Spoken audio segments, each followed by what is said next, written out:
dear beloved, Boss Mike Cervera.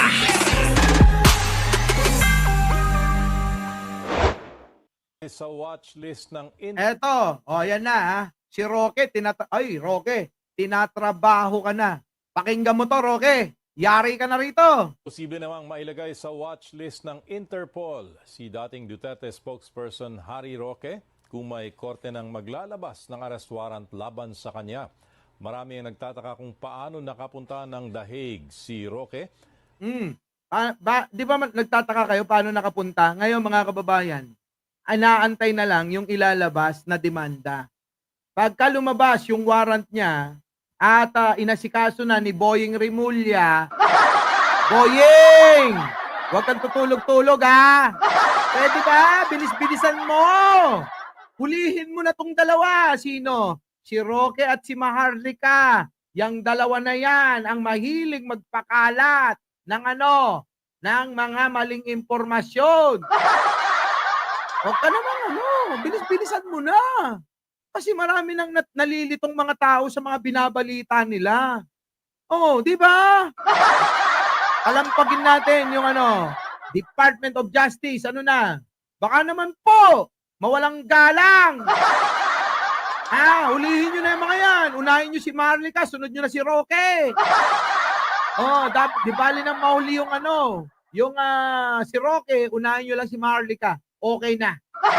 Pag na yan, mga kababayan, sobra na yung pag-aasik nila ng kasinungalingan sa social media at nilalaso ng isipan ng maraming nating kababayan. Na dapat, mga kababayan, tayo nagkakaisa na ipaglaban kung ano lang yung totoo. Hindi yung hinahayaan natin at sinishare pa natin yung mga binabalita kahit alam nating fake news talaga. Lang yan na yan, mga kababayan. Eto na. Puntahan natin. Hanap sila ng hanap kay Pangulong Bongbong Marcos. Eto, si Pangulong Bongbong Marcos. Pasok! Botante ang mga pambato ni PBBM. Same yan kahapon nung binalitan. Kasi mga kababayan, nabalitaan nila yung dami ng tao na nagpunta ng Antipolo sa Inares Gym, mga kababayan. Kaya etong mga walang iya na kabit ni Lucifer na si Maharlika, mga kababayan, nagbalita para maagaw yung atensyon ng mga tao. Ganon ang style nito. Aagawin yung atensyon ng mga tao dahil sobrang dami. Ayaw nilang maniwala, ayaw nila kayong matutok sa dami ng tao sa Antipolo, kaya gumawa sila ng panlilin lang sa inyo.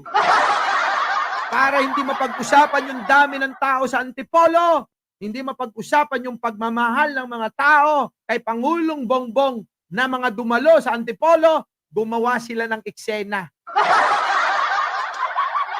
Eksena para maagaw nila yung atensyon nyo.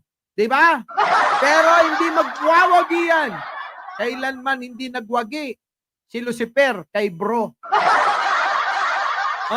Manang Aimee nyo, iniwan. Pero alam nyo ba, natandaan ko yung sinabi niya, hinanap ko pa. Sabi ni Manang Aimee, hindi ko iiwan ang ading ko. Mahal na mahal ko ang ading ko. Putik na yan, mga kababayan. Eto, pakinggan ninyo. Ang kapatid ko at Natandaan nyo ba ito, mga kababayan, itong sinabi niya? Eto, mga kababayan, sinungaling din tong mahaba-baba. Mga kababayan, eto, tingnan ninyo Manang Aimee, ayos Mukhang maayos-ayos pa ilong mo dyan At saka mukhang hindi pa nasobrahan yung paglalagay mo ng baba mo At saka medyo magaling-galing yung stylist mo dyan, tsaka makeup artist mo. Dapat hindi mo pinapalitan yung makeup artist mo at saka yung hairstylist mo.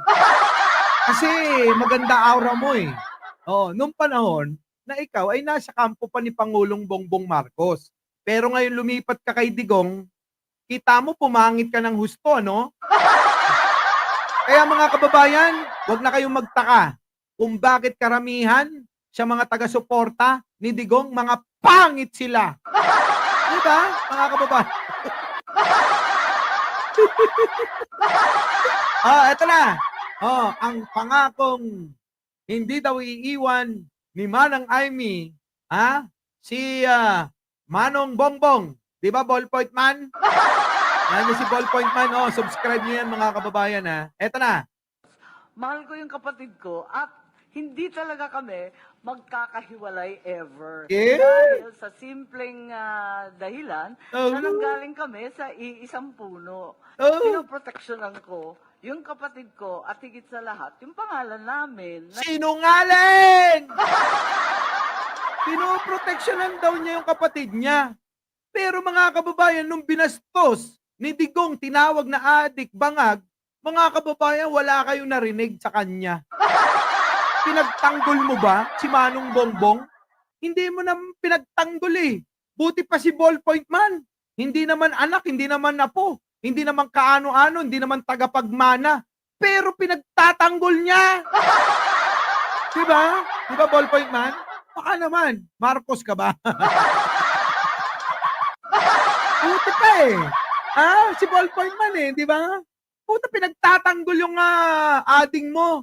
Pero ikaw mismo naman ng kalokohan. Ang mga sinabi nito na hindi iiwan, ayun, nangyari na. Iniwan na. Di ba, Jojo Chavez? Ano? Sige tuloy. Anong sinasabi mo? Na hindi maging bulilyaso, na hindi maging palpak. 36 years kami nag-antay. Paano naman kung magiging bulilyaso pa? Ikaw lang naman bumibulyaso eh. Sa totoo lang mga kababayan, napansin ko na yan noon pa.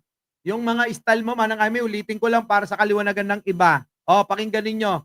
Yung kanyang sinabi na hindi daw niya iiwan o hindi sila mag-iiwalay ni Pangulong Bongbong dahil sa iisang sinapupunan, iisang puno lang daw yung kanilang pinanggalingan. Eto.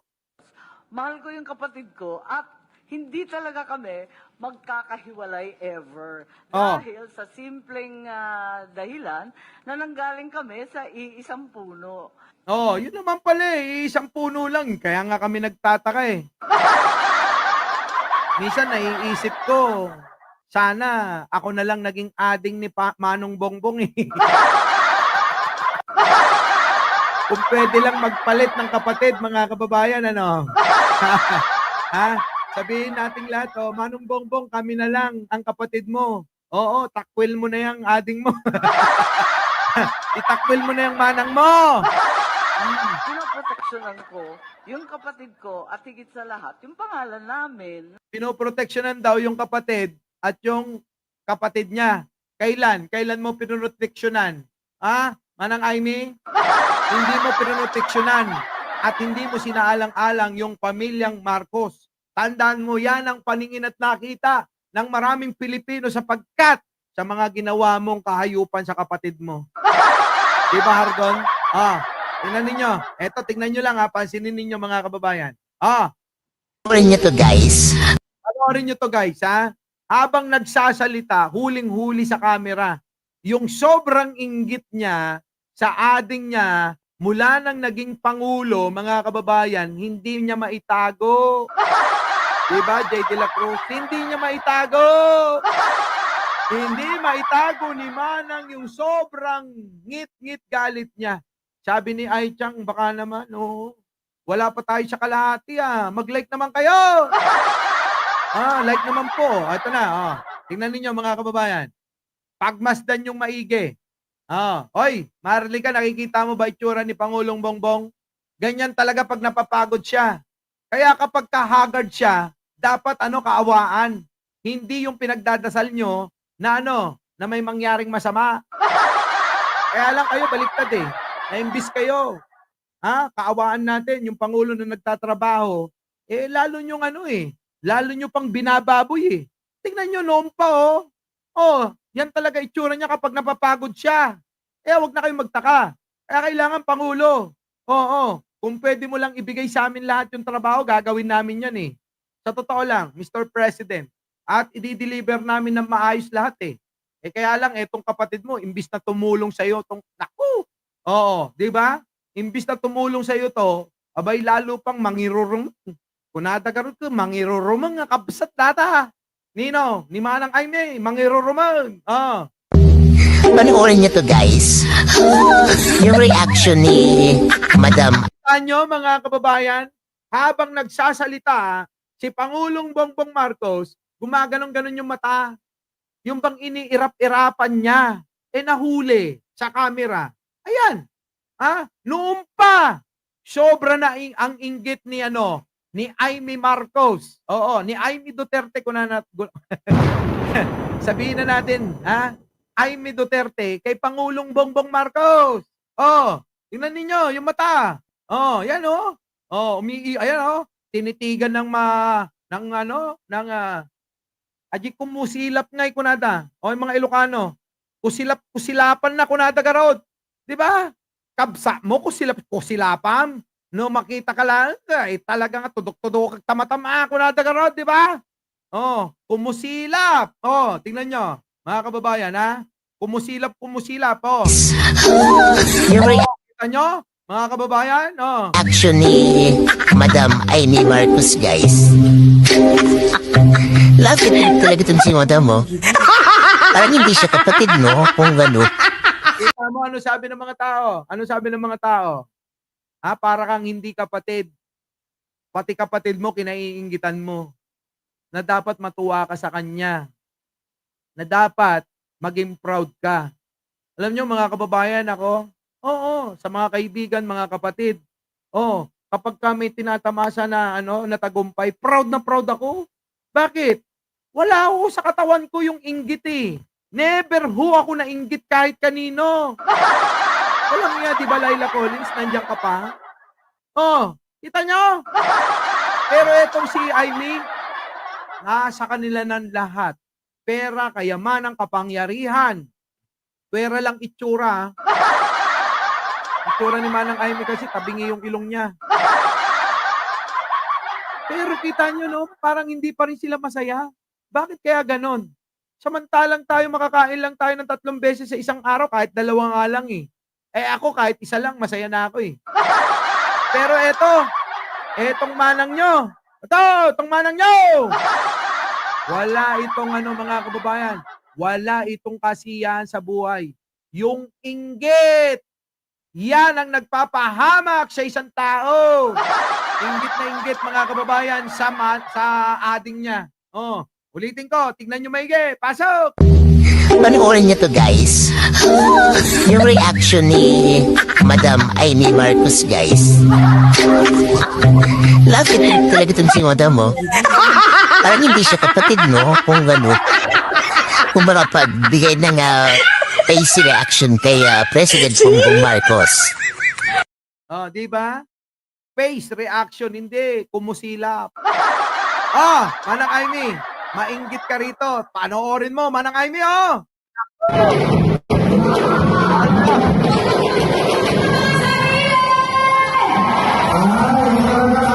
Ayan, Manang Amy, daming tao.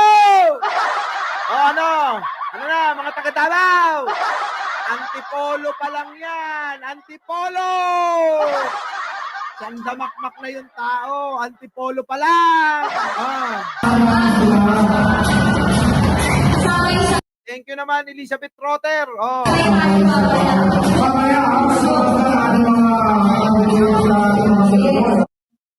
Punong-puno, mga kababayan. Eto pa, mga kababayan, sumayaw na kayo. Eto pa.